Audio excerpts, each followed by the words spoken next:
ويوم دخلت الخدر خدر عنيزة فقالت لك الويلات إنك مرجلي. قام بوجهك راح تخليني أمشي على رجلي؟ ليش؟ هذا امرؤ القيس يسولف، ليش راح يخليها تمشي على رجليها؟ تقول وقد مال الغبيط بنا معا، يعني الغبيط والهودج ظل يتمايل يمنى ويسرى بهم والبعير يريد يطيح. عقرت بعيري يا امرأ القيس فانزلي، راح تقتل بعيري انزل. فقلت لها سيري وأرخي زمامه ولا تبعديني من جناك المعلل. الجنى هو الثمر، المعلل يعني اللي يونس أو اللي يلهي. فمثلك، هسه النوب هو يقول لها، وليش يقول لها ما أعرف يعني.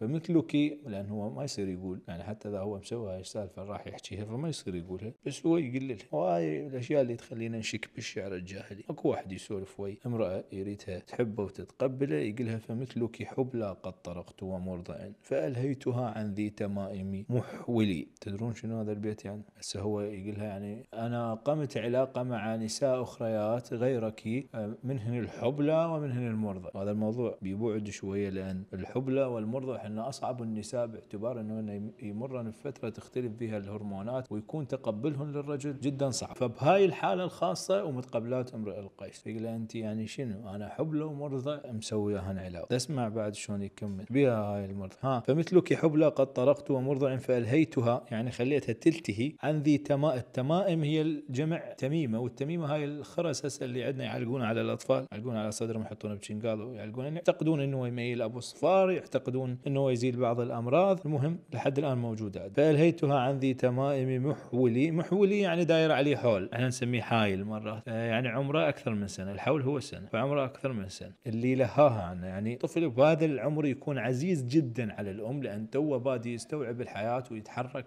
ويتصرف تصرفات تحببه عند أمه. رغم هذا العمر المهم والمميز هو ألهاها عنه. إذا ما بكى حتى من يبكي من خلفها انصرفت له، يعني دارت له بشق، قسمها نصين امرؤ القيس، سواء شق أعلى وشق أسفل. بالشق أعلى تفتر لبنها وتحتي شقها لم يحول، وشقها الثاني جواي ما يتحول. وهذا من غريب الشعر وجريئه، فلا أحد يجرؤ على وصف علاقته بامرأة حامل أو امرأة مرضع، وأي علاقة جسدية مباشرة. ومع ذلك هو يصفها لمن؟ لامرأة أخرى دخل إلى هودجها. شنو الفكرة منه؟ ما لكن الشاعر أراد أن يبرز مقدرته على إقامة العلاقات النسائية مع جميع الأصناف من النساء. فلا ترفضي يا عنيزة وكوني مثلهن.